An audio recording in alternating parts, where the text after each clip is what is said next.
Nesse vídeo eu vou te mostrar como foi o processo de produção da interface do meu projeto ImageFlow com algumas dicas de React.js e CSS. Fica até o final do vídeo porque eu vou mostrar uma dica para você que gosta de criar suas próprias interfaces, beleza? Então vamos lá.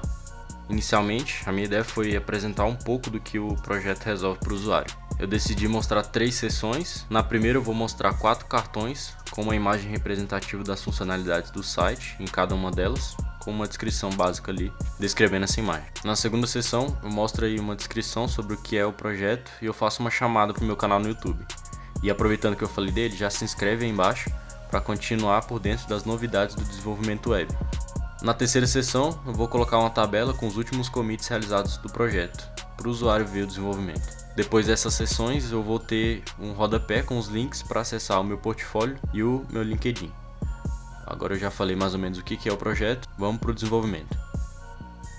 Já que no desenvolvimento eu comecei com o cabeçalho, um elemento que tem aí uma barra de navegação com algumas opções. Adicionei uma linha abaixo de cada item e inseri uma animação da seguinte forma, se liga aí. Primeiro eu utilizei o elemento after para criar essa linha. Defini o position como relative para que possamos mudar o posicionamento relativamente à posição inicial desse elemento. De início, o width será de 0 para que fique invisível para o usuário. Com o hover, adiciono o width para 100% para que ele ocupe todo o espaço disponível do elemento Py. Aqui a interação já vai funcionar, mas eu preciso criar uma transição de movimento para ficar mais suave. Para isso eu crio uma diretiva no CSS chamada @keyframes. A sintaxe é fácil porque é semelhante a uma função JavaScript, mas não tem os parênteses.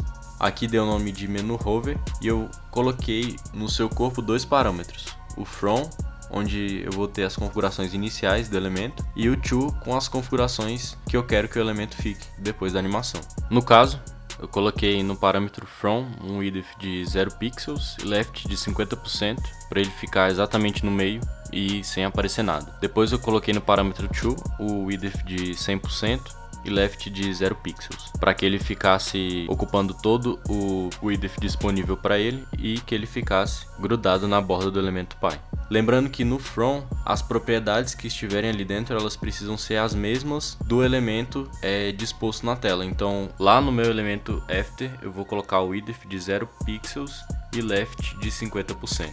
E no after hover eu vou colocar o width de 100% e o left de 0. Por fim, para que a animação funcione eu vou precisar fazer duas coisas. Uma seria inserir no hover do elemento uma propriedade chamada animation name para eu criar o link entre o elemento e a animação. E esse animation name vai receber como valor o nome que definimos para os keyframes, ou seja, menu hover. E aí eu vou precisar de outra propriedade chamada Animation Duration, com o tempo que desejamos para a animação acontecer. Aqui a animação já vai funcionar, mas ela só vai acontecer quando passamos o mouse sobre o item, porque quando retiramos não vemos a animação. Para corrigir isso, vou criar outra diretiva, @keyframes, com o nome menu hover reverse, contendo as mesmas propriedades do menu hover, mas vou inverter o from e o to, no caso as propriedades. E aqui no elemento after, vou colocar o animation name reverse e o duration. Com isso temos essa animação estilizada.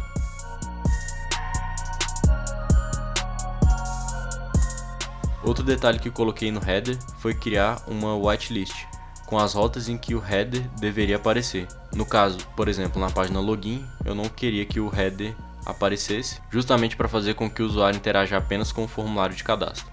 Com isso, quando o React for renderizar o elemento, no caso o header, ele vai verificar se a página em questão está na whitelist. Caso esteja, ele não renderiza o cabeçalho. Caso contrário, o cabeçalho será mostrado. Depois do header, temos a seção principal, com os cards que eu falei.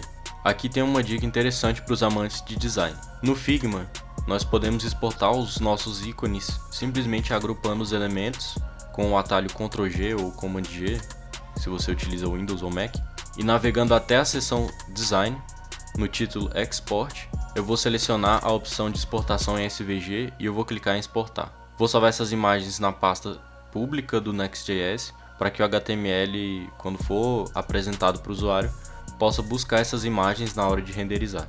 Então aqui dentro da página principal eu vou criar um componente cartão com um texto e uma imagem. A imagem vai ser personalizada para cada cartão. E esses cartões eles vão ter uma animação de hover semelhante à que eu fiz com a barra de navegação, só que eu vou dar uma sombra estilizada e eu vou aumentar um pouco o tamanho na hora que eu passar o mouse por cima. Viu que as imagens aqui estão no formato SVG e isso traz velocidade para a página, sem contar que igualmente estilizadas como uma imagem PNG seria, ou uma imagem JPEG.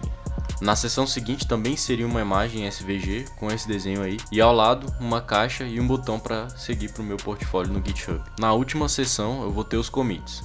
Cada commit será um elemento em que passo as informações como título, imagem do usuário, nome de usuário e data, através dos atributos. Então eu vou gerar esses elementos de commits buscando esses dados da API do GitHub e eu vou mostrar nessa seção. Se quiserem saber como fazer isso, é só clicar no vídeo que está aparecendo aí na tela, em que eu ensino a consumir uma API e apresentar as informações em tela. Mas entenda que os commits serão renderizados a partir de um array contendo os objetos dos commits. E cada objeto desse vai conter as informações que precisamos para mostrar o elemento do commit. Dentro do functional component do commit, eu vou receber essas informações via props e repare que eu defino os parâmetros de forma desestruturada, dessa forma aí, com as chaves. Isso é semelhante a fazer o seguinte código que está aparecendo aí na tela. Eu tenho uma constante commit, que é um functional component, que vai receber aí uma função, né? Ela vai receber as props e vai retornar uma div aí com um título props.title. Então ele vai pegar o título dentro da propriedade props. Já que no meu código eu fiz o seguinte, ao invés de buscar props, eu busquei diretamente o title com as chaves. Então eu coloco as chaves, o title dentro e eu separo por vírgula os parâmetros que eu vou buscar ali. Então eu consigo, ao invés de colocar props.title, eu coloco diretamente o title. Assim eu vou conseguir definir exatamente o parâmetro que eu preciso sem precisar definir as propriedades. Com isso, os commits serão apresentados em tela de forma dinâmica com os dados buscados da API do GitHub. Por último, eu vou colocar um rodapé com os links que eu mostrei no modelo criado no Figma, cada um com um link para a respectiva página. E assim eu vou ter uma página com um design personalizado, criado com React e Next.js. Por enquanto eu só utilizei basicamente React.js e CSS, mas fique por dentro do canal porque eu ainda vou mostrar algumas funcionalidades que o Next.js pode fornecer pra gente, para que a gente possa conseguir continuar com esse projeto, beleza? Se curtiu o vídeo, deixe seu like aí, porque isso ajuda na divulgação do canal. E se ficou interessado no assunto desse vídeo e procura mais conteúdo sobre o desenvolvimento web, já se inscreve no canal para não perder nenhuma novidade. Por esse vídeo é isso, valeu!